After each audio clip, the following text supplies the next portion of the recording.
I'm in western Kentucky, and I'm headed out to the field with 5 tractors and 2 fixed frame machines ranging from 440 to 340 engine horsepower.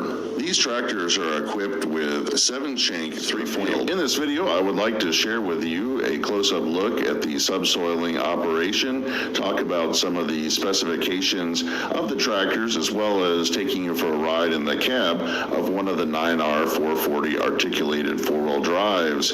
But first, let's head out to the field so that you can see and hear all this big tillage action.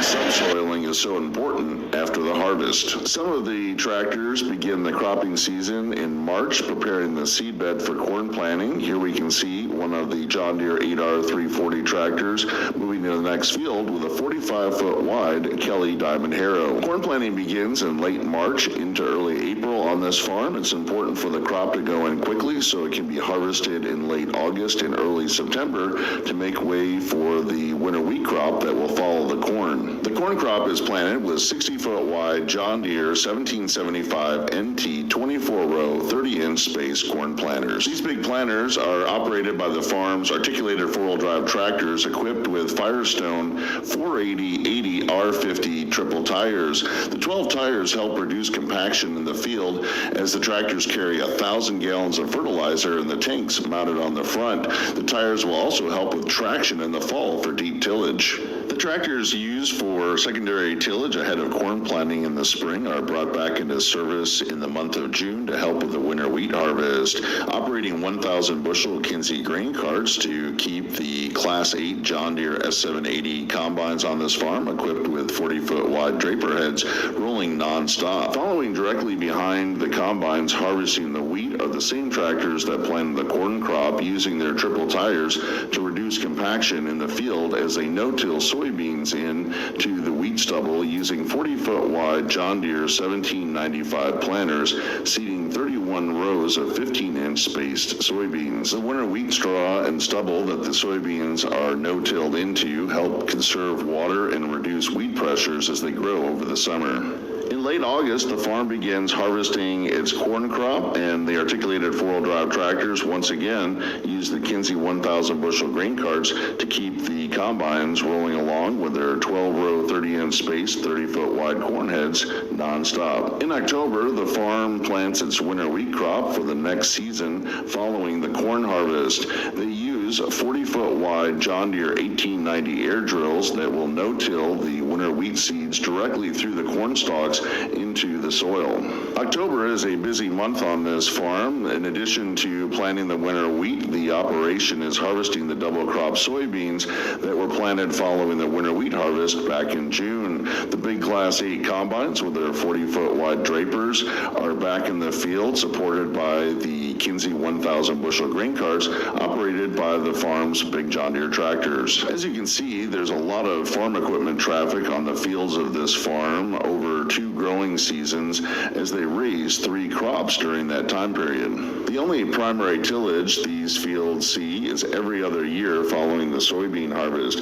Here we can see the farm's 2 John Deere 8R 340 tractors. These 340 engine horsepower machines roll off the assembly line weighing in at 28,000 pounds.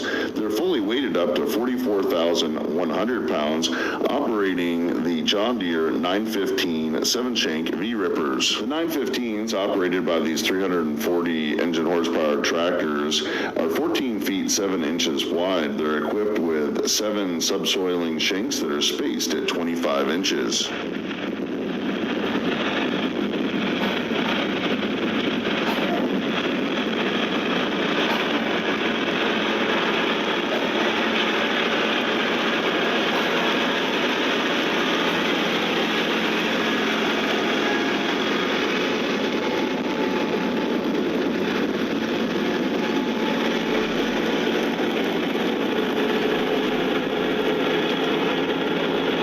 As the 915 V-rippers work their way across the field, we can see how they subsoil. There's really minimal disturbance on the surface, leaving that winter wheat and soybean residue from the 2 crops harvested earlier this year in June and October, and we can just see how they work their way 18 inches deep, slicing through that compaction and opening up an area for water and nutrients to work their way down to the corn roots for next year's crop.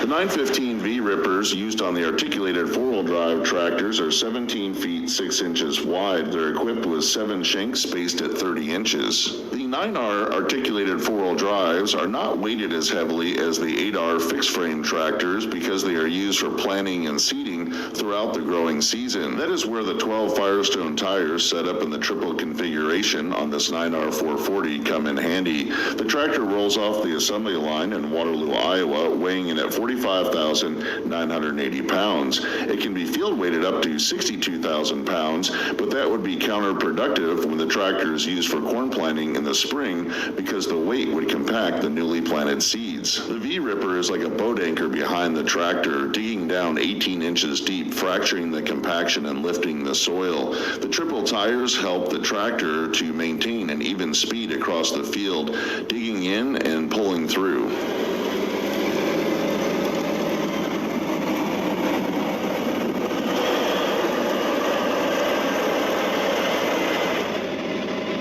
I'm up in the cab of the John Deere 9R 440 tractor here with the Firestone 480 80R50 tires, and these 12 tires give the tractor extra traction and flotation in the field, and that is really necessary. We're running here just at about 3.5 miles per hour with this 915 John Deere V-Ripper buried in the ground 18 inches. And it really shows how important it is to fracture that compaction after the harvest, especially with a field that was in wheat in June, harvested double crop beans, planted right behind the combines, and then harvested again in October. So there's a lot of traffic out here with planters and sprayers and combines and grain carts throughout the year. And having that extra traction with the 12 tires makes a big difference for this tractor, which is climbing a pretty good hill right now.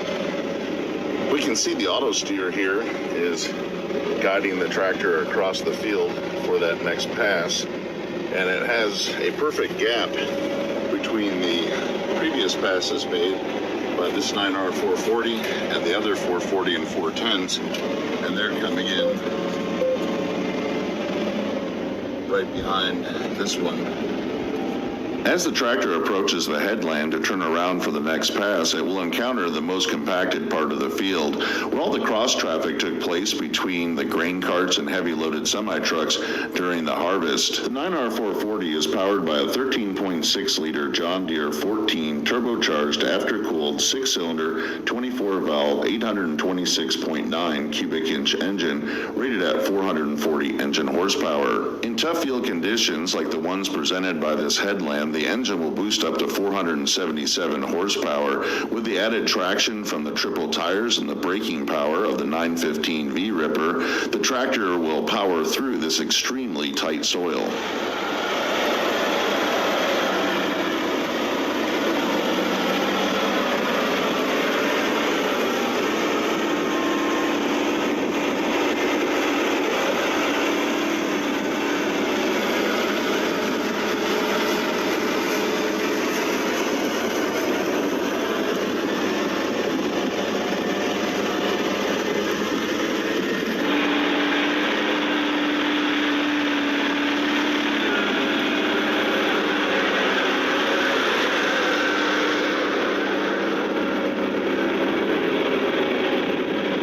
See right here why this subsoiling is so important for fracturing this compaction. The corn seeded on this headland next year would have a tough time putting out corn roots that would yield a healthy crop.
9R440 subsoiling in this field is running alongside a pair of 410 engine horsepower John Deere 9410R tractors.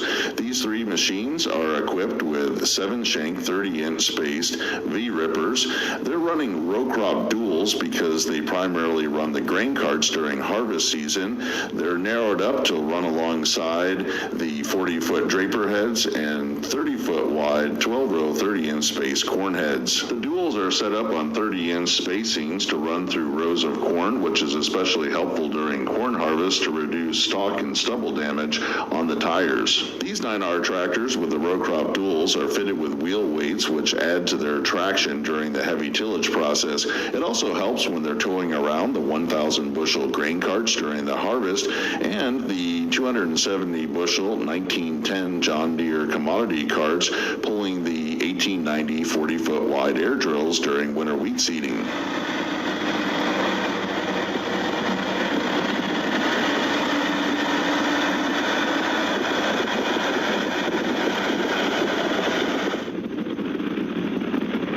Tillage content from the channel, continue watching for a few more seconds to the end screen for a direct link to 2 more Big Tractor Power YouTube videos. As always, thank you for watching.